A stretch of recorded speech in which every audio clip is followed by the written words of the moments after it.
Hello, ladies and gentlemen, MarauderEX here, back with more game collection goodness. This time we're going to be doing Dreamcast.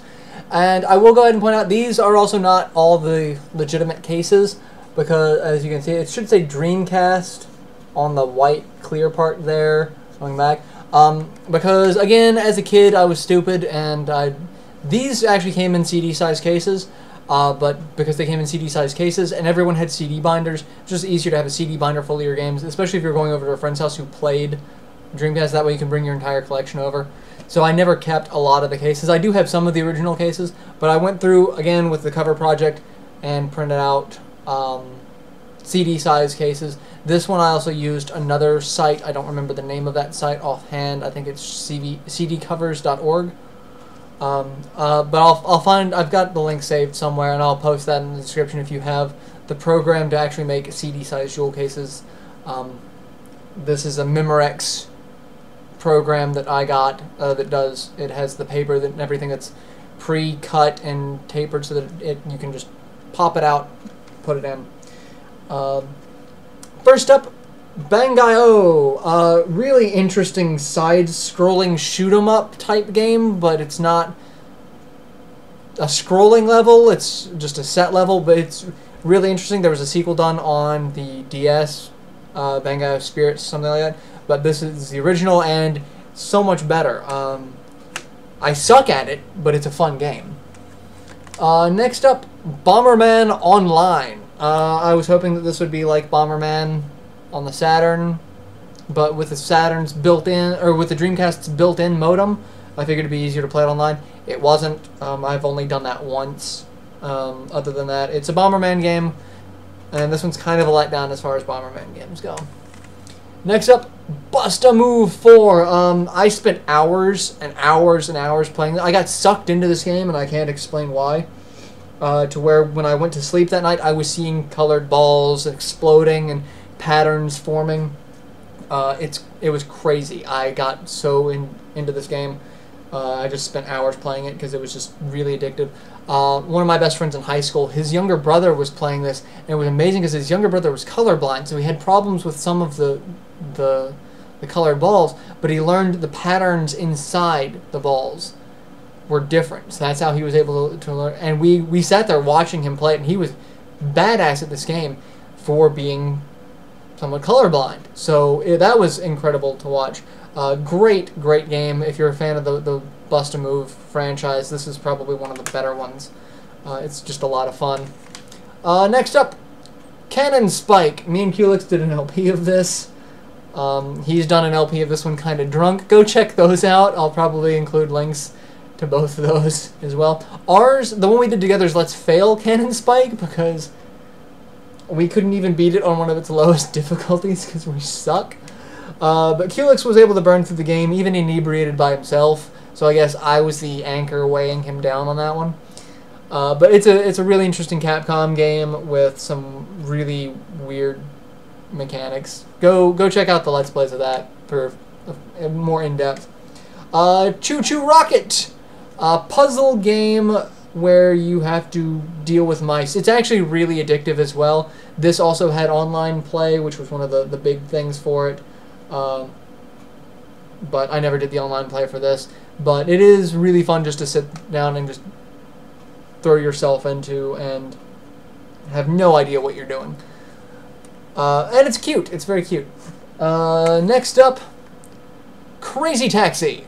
Culix has done an LP of this as well. Go check that out for full. It was a great arcade game. The soundtrack was done by The Offspring, so I mean, you really can't say no to that. But go check out the LP of it for more in-depth gameplay. It's also fantastic. Next up, Dead or Alive 2. This actually is not a legit copy. This is a burned copy. You can burn Dreamcast games. Some of the games on here that you'll see are not legit because they were never released in the US.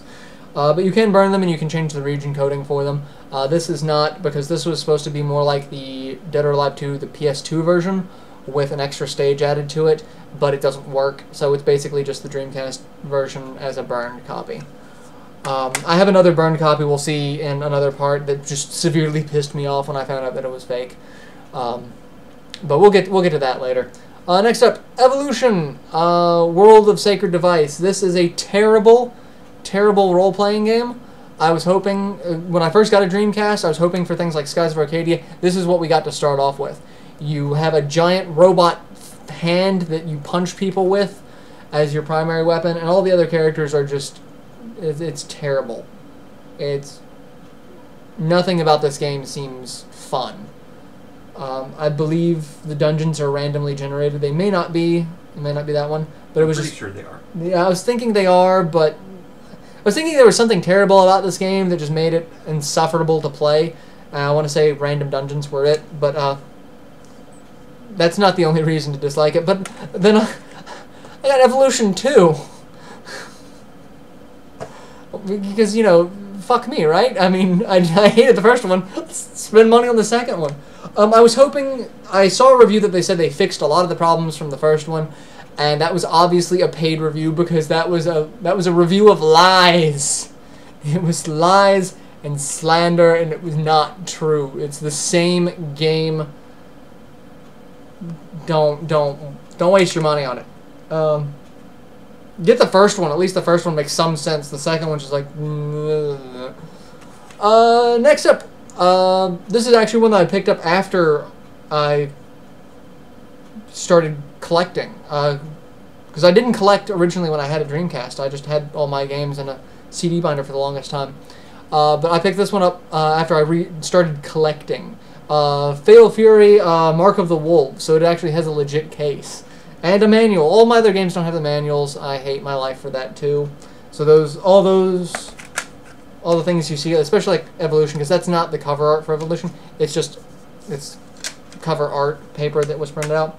This is an actual manual. Fatal Fury, Mark of the Wolves, great 2D fighting game. Because if there's something Sega's really good at, it's making near arcade perfect ports of 2D fighting games. And so if you're a fan of the Fatal Fury franchise, that's well worth it. Gauntlet Legends. Why not?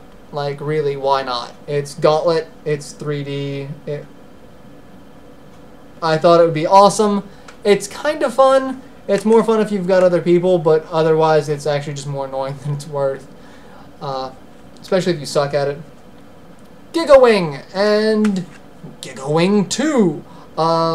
Again, this is not the right cover, because that's the Japanese cover, but great shoot 'em ups. Like, I sat there playing Gigawing for hours. I actually got a demo disc of it from something. I don't remember what, and so I had to go out and get it.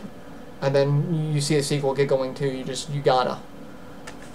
Next up, Grandia 2, and again, not the original case, because Grandia 2 originally came in one of the double-sized CD cases, but this one is actually a 2-disc case. I don't have the second disc in it, because it came with a soundtrack. But, one of the best role-playing games I've ever played. I love this game. Culex was doing an LP of this. I don't know what you're talking about. Yeah. He's a slacker, but it's a great game. I actually want to do an LP of this one of these days, and if Culex doesn't finish it soon, I'm just going to go ahead and jump on it and say, ha-ha!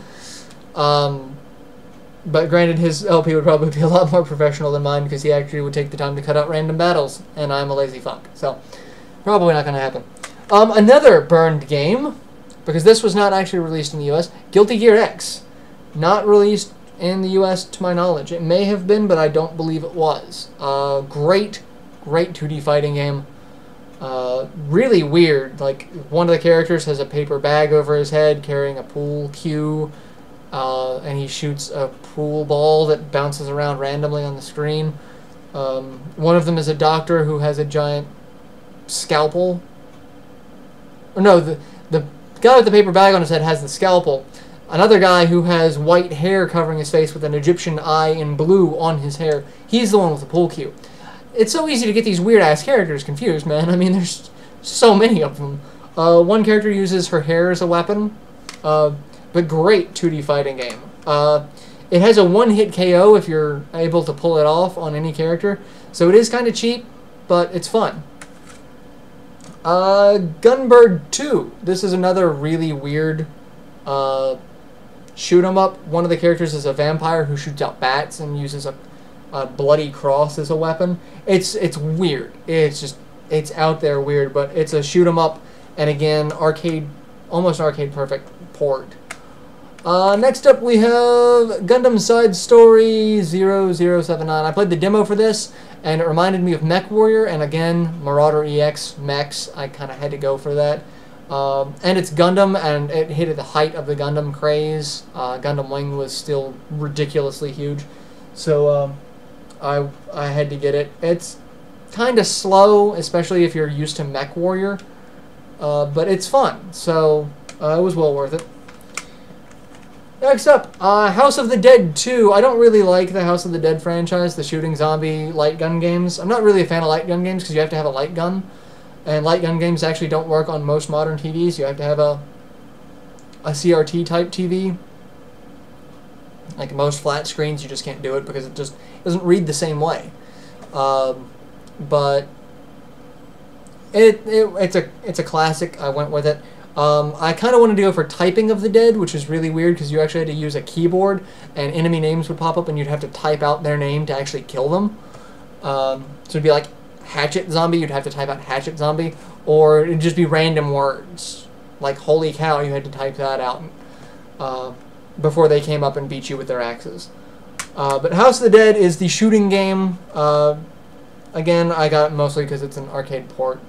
This is another burned game because this didn't come out in the US, but I wanted the Dreamcast version of it. It is available in the GameCube, and it's one of the ones that I didn't mention in my GameCube collection. Ikaruga, one of the best bullet hell games ever made. It's fantastic.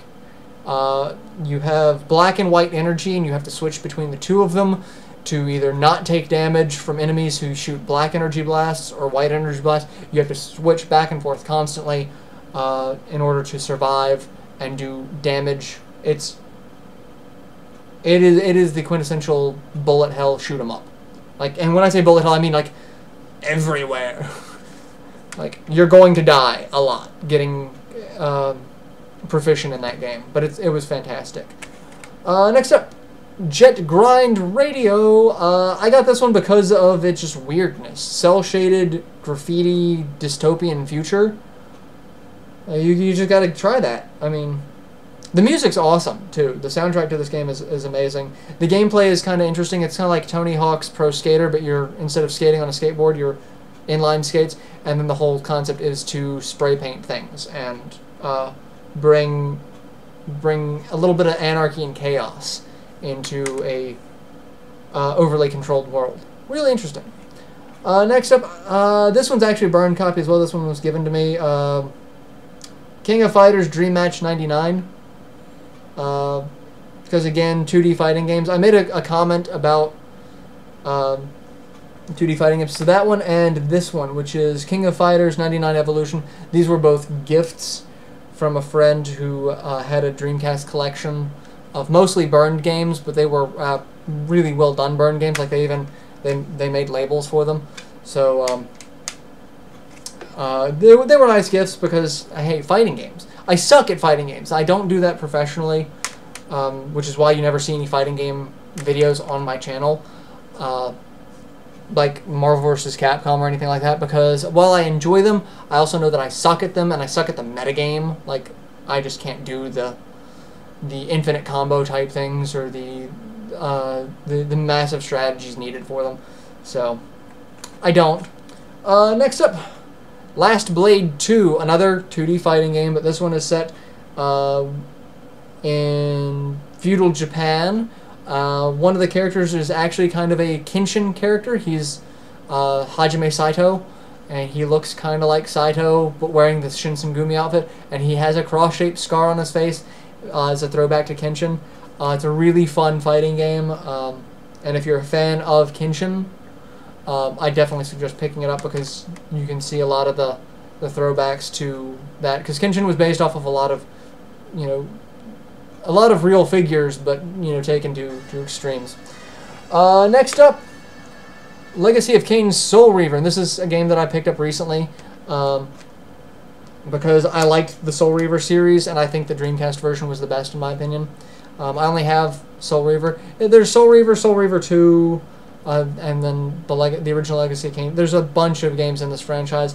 This is the first one I ever played, so it has a special place in my heart. And you're playing a vampire who eats other vampires. That's actually kind of cool. Very dark, and you...